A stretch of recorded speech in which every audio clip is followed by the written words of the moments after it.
Nagsisimula ang kwento sa isang maliit na nayon sa North Korea. Ipinakita roon ang isang babaeng estudyante na pauwi na galing sa paaralan. Mag-isa siyang naglalakad sa isang tahimik at halos walang taong daan habang malalim ang iniisip. Samantala, may isang sasakyan na paparating. 3 lalaki ang sakay nito. Ang 2 lalaki sa harapan ay masayang nagmamaneho habang umiinom ng alak at nagtatawanan. Ngunit ang lalaking nakaupo sa likuran ay kapansin-pansing tahimik. Abala lamang siya sa pagbabasa ng libro habang nakikinig ng musika gamit ang kanyang headphones. Ang pangalan ng lalaking ito ay Kim. Maya-maya, napansin ng 2 lalaking nasa harapan ang dalagang naglalakad sa kalsada. Agad nilang itinapat ang sasakyan dito at huminto sa mismong harapan niya. Bahagyang natakot ang babae dahil hindi niya alam kung ano ang kanilang pakay. Ngunit bago pa man siya makapag-react o maunawaan ang nangyayari, sa pilitan siyang isinakay ng 2 lalaki sa loob ng sasakyan at dinala palayo. Doon nagsimula ang sunod-sunod na pagpapahirap sa babae. Paulit-ulit siyang ginahasa ng mga kaibigan ni Kim at brutal na sinaktan. Halos buong katawan niya ay nagkaroon ng mga sugat. Binugbog siya, pinaso ang kanyang balat gamit ang upos ng sigarilyo, at sinaktan maging ang maselang bahagi ng kanyang katawan. Ngunit hindi pa roon nagtapos ang kalupitan ng mga lalaking ito. Binuhusan pa nila ng alak ang kanyang katawan habang kinukuhanan siya ng maraming litrato. Habang dinaranas ng babae ang ganitong karumal-dumal na pagpapahirap,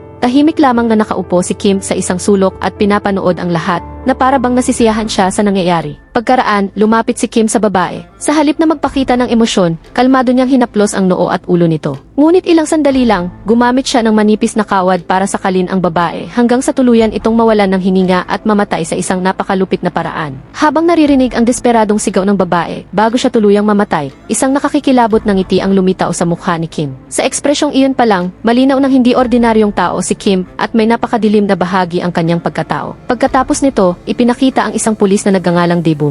Dumating siya sa isang bahay upang imbestigahan ang isang krimen, pero pagdating niya roon, nakita niyang buong pamilya na brutal na pinatay. At ang pamilyang iyon ay walang iba kundi ang pamilya ng babaeng pinatay ni Kim. Matapos makalikom ng mga ebidensya tungkol sa pagpatay sa babae at sa kanyang pamilya, pumunta si Dae-boom sa kanyang superior officer. Doon niya nalaman ang isang mas nakakatakot na katotohanan. Hindi lang pala ang babaeng iyon ang biktima ni Kim. Bago pa nito, marami na ring babae ang brutal niyang ginahasa at pinatay. Dahil dito, determinado si Dae-boom na hindi na siya makakalusot sa pagkakataong ito. Ngunit kahit napakaraming ebidensya laban kay Kim, inutusan pa rin ng kanyang superior si Dae-boom na isara ang kaso. Galit man si Dae-boom, hindi na siya gaanong nagulat. Dahil si Kim ay hindi isang ordinaryong lalaki. Anak siya ng isang napakataas na opisyal, kaya napakalaki ng kapangyarihan ng kanilang pamilya. Dahil dito, kahit ilang sunod-sunod na pagpatay na ang kanyang ginawa, malaya pa rin siyang nakakalakad sa labas na parang walang nangyari.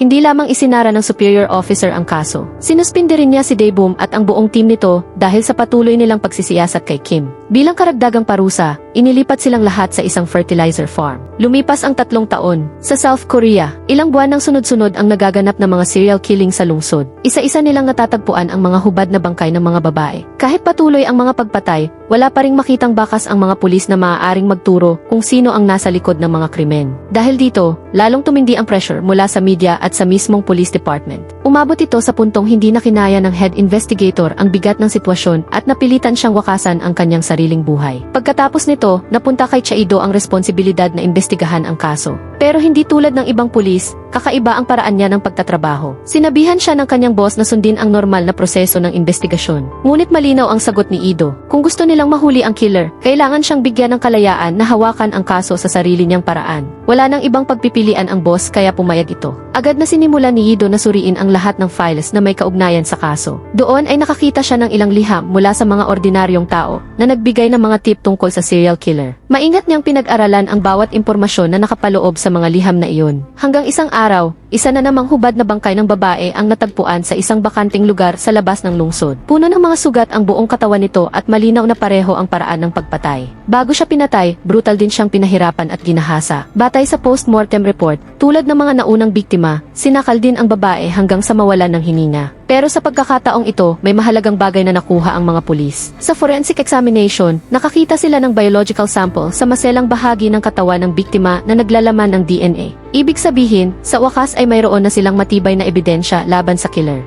Ang kailangan nila matukoy ay kung kaninong DNA iyon.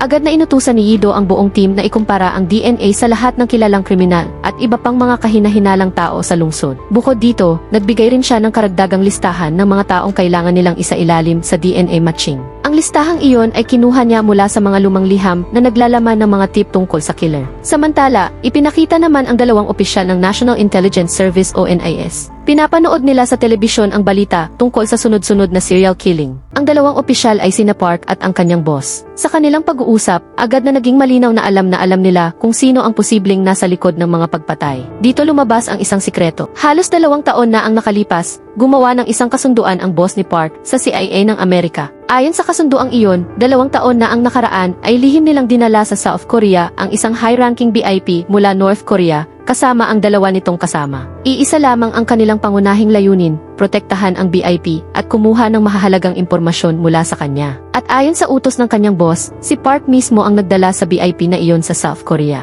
Kaya kung may mangyari sa VIP, o kung mapatunayan na siya ang serial killer at mahuli siya ng pulisya, hindi lamang magiging malaking problema para kina Park at sa kanyang boss ang mangyayari. Maaari rin itong ilagay sa alanganin ang buong bansa at magdulot ng malaking issue tungkol sa national security. Dahil dito, binigyan ng boss si Park ng isang napakahalagang utos. Kahit anong paraan ang kailangan, dapat nilang mahanap at mapasailalim sa kustodya ng NIS ang BIP bago pa siya tuluyang mahuli ng mga pulis. Lalo silang nagmadali dahil nakakuha na ang police investigation ng match. At ang DNA na iyon ay eksaktong tumugma sa DNA ng BIP na lihim na dumating mula North Korea. Dahil dito, napilitan si Park na kumilos agad bago pa maunahan ng mga pulis at tuluyang matuklasan ang tunay na pagkatao ng serial killer. Kasama ang ilang ahente, agad na nagtungo si Park upang hulihin ang BIP. At doon nila natuklasan na ang BIP na iyon ay walang iba kundi si Kim. Ang lalaking sunod-sunod na ng torture at pumatay ng mga babae sa North Korea ay ipinagpapatuloy rin pala ang kanyang karumal-dumal na gawain ngayong nasa South Korea na siya. Nang aarestuhin na sana ni Agent Park si Kim, biglang dumating si Ido. Kumpleto ang kanyang paghahanda at dala niya ang arrest warrant. Dahil dito, wala nang nagawa si Park kundi ibigay si Kim sa kanyang kustodya. Agad namang inaresto ni Ido si Kim at dinala sa presinto.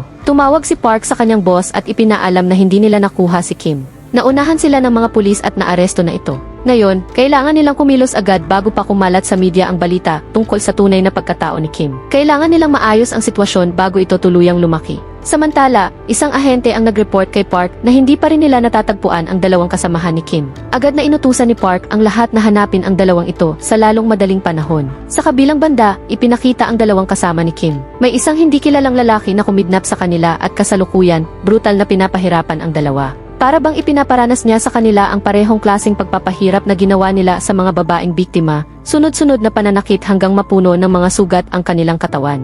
Matapos ang matinding pagpapahirap, pinatay ng lalaki ang isa sa 2 bihag. Naiwan ang isa na desperadong nagmamakaawa at humihingi ng awa upang hindi rin siya patayin. Samantala, nasa interrogation room si Kim kasama ang kanyang abogado. Ipinaliwanag ng abogado kay Yido ang lahat ng ebidensya at ang alibay ni Kim. Ayon sa kanya, wala raw si Kim sa Seoul noong pinatay ang biktima dahil nasa isang out-of-town trip siya. Ngunit napangiti lamang si Ido at nagtanong, kung talagang nasa biyahe si Kim noong araw ng krimen, paano napunta ang DNA niya sa maselang bahagi ng katawan ng biktima? Doon ipinaliwanag ni Kim na matagal na niyang hobby ang weekend farming. May sarili siyang farm kung saan nagtatanim siya ng iba't ibang gulay, kabilang ang talong at pipino. Madalas din daw niyang ipinamimigay ang mga gulay sa kanyang mga kaibigan at kapitbahay. Kaya posible raw na nagmula sa kanyang tanim ang nanatagpuan sa talong. Ngunit wala siyang ideya kung paano napunta ang naturang talong sa biktima. Bilang patunay, ipinakita ng abogado ang mga litrato ng vegetable farm ni Kim. Pagkatapos ay iginiit niyang wala ng dahilan para panatilihin si Kim sa kustodya at dapat na itong palayain agad.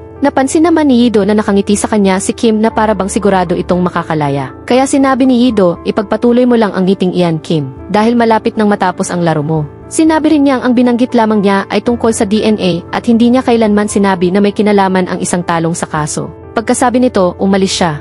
Ngunit bago tuluyang umalis, inutusan ni Yido ang kanyang mga tauhan na i-verify ang alibay ni Kim at alamin kung talagang nagpunta siya sa labas ng lungsod noong araw ng krimen. Kasabay nito, ipinahanap din niya ang lahat ng CCTV footage sa buong lungsod. Agad na kumilos ang police team at nangalap ng napakaraming CCTV recordings. Isa-isa nilang sinimulang suriin ang bawat footage. Samantala, minomonitor naman ni Agent Park ang sitwasyon gamit ang CCTV footage mula sa police station. Habang patuloy na sinusuri ng mga pulis ang mga recording, bigla nilang nakita si Kim sa ilang CCTV footage. At dahil dito, napatunayan nilang hindi totoong nasa biyahe si Kim noong oras ng pagpatay. Sa halip, nasa Seoul lang siya. Sa kabilang banda, nakita rin na hindi pala pinatay ng misteryosong lalaki ang isa pang kasama ni Kim. Sa halip, matapos ang torture, iniwan niya ito sa isang kalsada dahil sa isang hindi pa malamang dahilan. Nang malaman ito ng mga ahente ng NIS, agad nilang hinanap at dinala sa kanilang kustodya ang lalaki. Samantala, muling pumunta si Ido kay Kim dala ang mga CCTV footage. Ipinakita niya ang mga recording at sinabi kay Kim na malinaw na nasa Seoul siya noong araw ng krimen at hindi siya nagpunta sa anumang biyahe. Ibig sabihin, kasinungalingan ang kanyang alibay.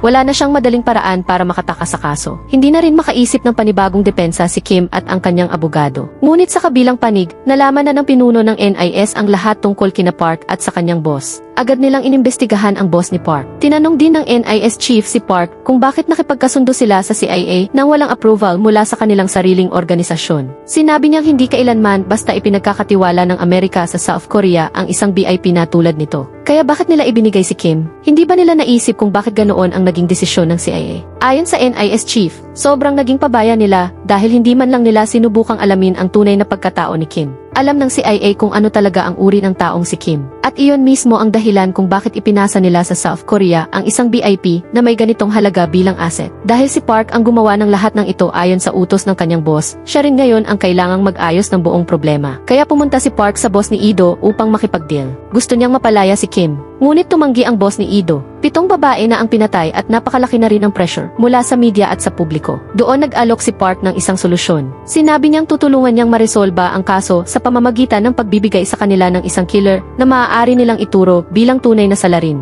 Napagtanto rin ng boss ni Ido kung gaano kaimportante si Kim dahil isang NIS agent mismo ang dumating para protektahan siya. At dahil nangako si Park na ibibigay hindi lamang ang killer, kundi pati ang lahat ng ebidensyang kailangan para tuluyang maisara ang kaso. Umayag ang boss ni Ido. Kinabukasan, dinala ng mga NIS agent sa police station ang isa sa mga kasama ni Kim at ipinakilala ito bilang serial killer. Kasabay nito, sinabi nila kay Ido na kailangan ng palayain si Kim. Agad na pumunta si Ido sa kanyang boss. Doon ay binigyan siya nito ng isang file at sinabi na naroon na ang lahat ng ebidensyang magpapatunay na ang lalaking dinala ng NIS ang tunay na killer. Kaya kailangan ng palayain si Kim. Bukod pa rito, dumating na rin ang DNA matching report at tugma raw ito sa bagong suspect. Agad na naintindihan ni Ido ang tunay na nangyayari. Alam niyang pati ang kanyang sariling boss ay nadamay na sa larong politikal. Ngunit wala siyang magawa kundi sundin ang utos. Galit at bigo, umuwi siya sa kanyang bahay. Pagpasok niya, napansin niyang may isang hindi kilalang lalaki na tahimik na nakaupo sa loob ng kanyang kwarto. At ang lalaking iyon ay walang iba kundi si Dae-bum, ang police officer mula North Korea. Siya rin ang lalaking kumidnap at nag-torture sa dalawang kasamahan ni Kim. Ipinakilala ni Dae-bum ang kanyang sarili kay Ido. Pagkatapos ay ikinuwento niya kung paano sunod-sunod na ng torture. Gumahasa at pumatay si Kim ng mga babae sa North Korea. Dahil sa kanyang pagsisikap na imbestigahan ang mga krimeng iyon, sinuspindi siya ng kanyang mga superior. Hindi lang iyon, 2 miyembro ng kanyang sariling team ang dinukot ng mga tauhan ni Kim at pinatay sa pamamagitan ng paghiwa sa kanilang mga lalamunan. Maging si Dae-bum ay binaril, pero sa hindi malamang paraan ay nakaligtas siya noong araw na iyon. At ngayon, nagpunta sa South Korea para sa iisang dahilan, ang mahuli si Kim. Tinanong naman ni Ido kung ano ang nagbago ngayon at bakit bigla siyang naghahanap ng hustisya kay Kim. Kapag dinala si Kim pabalik sa North Korea, siguradong mapaparusahan siya. Ipinaliwanag ni Dae-bum na ilang araw bago ipinasa ng CIA si Kim sa South Korean NIS. Nagtangkang maglunsad ng counter-revolution ang ama ni Kim kasama ang ilang miyembro ng gobyerno upang pabagsakin ang kanilang pamahalaan. Dahil dito, nakulong ang ama ni Kim, habang si Kim naman ay maaaring bitayin anumang oras. Kaya bago tuluyang makulong ang kanyang ama, ipinadala nito si Kim palabas ng North Korea para mailigtas ang kanyang buhay. Ibig sabihin, kapag naibalik si Kim sa North Korea ngayon, siguradong haharap siya sa parusa. Ngunit sa South Korea, halos imposibleng maparusahan siya dahil hindi iyon papayagan ng CIA at NIS. Sa mismong sandaling iyon, nakatanggap ng tawag si Ido. Nalaman niyang palalayain na si Kim. Agad siyang pumunta sa police station. Dahil alam na alam ni Ido na si Kim ang tunay na serial killer, ayaw niyang basta itong pakawalan. Ngunit sinadya ni Kim na galitin siya. Sinabi niya kay Ido na ang sigaw ng isang taong naghihirap bago mamatay ay isa sa pinakamasarap na tunog sa mundo. At kapag nagmumula ang sigaw na iyon sa mga batang babae, para sa kanya ay lalo itong nakakapagbigay ng kasiyahan. Dahil sa narinig ni Ido, tuluyan siyang nawalan ng kontrol. Sinugod niya si Kim at paulit-ulit itong binugbog. Sinubukan siyang pigilan ng ibang mga pulis, pero hindi niya sila pinakinggan. Habang nangyayari ang lahat, nakakuha naman ng mga litrato ang mga reporter na nasa labas. Kinabukasan, kumalat sa iba't ibang websites ang balita tungkol sa ginawa ni Ido. Dahil dito, sinuspindi muna siya ng kanyang boss sa loob ng ilang panahon. Samantala, dinala ng NIS si Kim sa kanilang kustodya. Ngunit kahit naroon na siya, hindi pa rin siya tumigil sa kanyang kabaliwan. Ang babaeng agent na nakatalaga upang bantayan siya ay bigla niyang inatake. Nang malaman ito ni Agent Park, agad siyang pumunta sa silid. Pagkakita sa kalagayan ng babaeng agent, labis na nagalit si Park at walang awang binugbog si Kim. Ngunit sa halip na matakot, tumawa lamang si Kim at sinabi niyang nagbibiro lang naman daw siya sa babae. Hindi niya naman ito pinatay tulad ng ibang mga biktima. Lalong nagalit si Park dahil kitang-kita niyang parang wala nang natitirang kahit katiting na konsensya kay Kim. Sa mismong oras na iyon, dumating ang CIA agent na si Paul kasama ang kanyang mga tauhan. Siya ang taong 2 taon nang maihawak at nagpoprotekta kay Kim matapos itong ipasa sa South Korean NIS. At may napakahalagang dahilan kung bakit ayaw nilang pabayaan si Kim. Ang ama ni Kim ay maihawak at namamahala ng ilang Chinese bank accounts na naglalaman ng napakahalagang impormasyon pati malaking halaga ng pera. At may koneksyon ang mga account na iyon sa CIA. Sa kasalukuyan, si Kim lamang ang nakakaalam ng lahat ng impormasyon tungkol sa mga account na iyon. Kaya iyon ang tunay na dahilan kung bakit matagal nang pinoprotektahan ng CIA si Kim at pinananatili siya sa kanilang kustodya. Dahil dito, kahit napakarami ng krimen ang ginawa ni Kim at kahit ilang beses na siyang nahuli ng mga pulis, nananatili siyang kalmado. Alam niyang sa huli ay may CIA at NIS na poprotekta sa kanya. Sinabi ni Kim kay Paul na ibibigay niya ang lahat ng impormasyon tungkol sa mga account, pero may kondisyon siya. Kailangan muna siyang dalhin ni Paul sa Amerika. Pumayag naman si Paul. Pagkatapos, sinabi niya kay Agent Park, 2 taon kayong nagkaroon ng pagkakataon. Ano ang ginawa ninyo? Sa loob ng 2 taon, hindi lamang wala silang nakuhang impormasyon mula kay Kim, wala rin silang nalaman tungkol sa tunay nitong pagkatao. Ipinaliwanag ni Paul na bago pa man ipinasa ng CIA si Kim sa South Korea, 2 taon na ang nakalipas, itinago muna nila ito sa Hong Kong. At kahit nasa Hong Kong, ipinagpatuloy ni Kim ang parehong gawain, paghahanap, pagpapahirap at pagpatay sa mga babae. Alam na alam ito ng CIA. Kaya hindi nila kailanman dinala si Kim ng direkta sa Amerika. Alam nila na kung gumawa ng katulad na krimen si Kim sa Amerika, halos imposibleng mailigtas pa siya. At kapag nangyari iyon, maaari ring mawala sa kanila ang pagkakataong makuha ang mahahalagang impormasyon at access sa mga bank account na hawak ni Kim. Kaya mas pinili nilang panatilihin itong buhay at protektado. Samantala, tumawag si Dae-boom kay Yi-do at sinabi ang tungkol sa mga krimeng ginawa ni Kim sa Hong Kong. Ayon sa kanya, habang nasa Hong Kong si Kim, 2 babae rin ang pinatay niya. At isa sa mga biktima ay isang South Korean woman. Nang brutal na pinahirapan at pinatay ni Kim ang mga babaeng iyon, kinuhanan nila ng video ang buong pangyayari. Pagkatapos, ibinenta ang mga recording sa black market at kumita sila ng napakalaking halaga. At sa isa sa mga video, malinaw na makikita mismo si Kim. Agad niyang inutusan ang kanyang buong team na gumawa ng maraming kopya ng video para hindi ito basta mawala o maitago. Pagkatapos, humingi siya ng tulong sa isa niyang kaibigang prosecutor. Humingi siya rito ng arrest warrant para kay Kim. Bitbit ang warrant at ang video, agad na pumunta si Yi-do upang arestuhin si Kim. Sa harap mismo ng mga agent ng CIA at NIS, ipinakita niya ang video sa isang malaking telebisyon. Pagkatapos ay malinaw niyang sinabi na naroon siya para arestuhin si Kim. Pagkatapos, sinabi ni Yi-do kay Kim na ngayon ay naiintindihan na niya kung bakit gumagamit ito ng iba't ibang bagay sa mga masiselang bahagi ng katawan ng kanyang mga biktima. Tinawag niya itong impotent at sinabi na dahil hindi niya kayang gumawa ng normal na bagay sa sarili niya, ipinapagawa niya sa kanyang mga kasamahan ang panggagahasa sa mga babae. Pagkatapos ay gumagamit sila ng iba't ibang bagay upang saktan ang mga biktima hanggang sa brutal silang mapatay.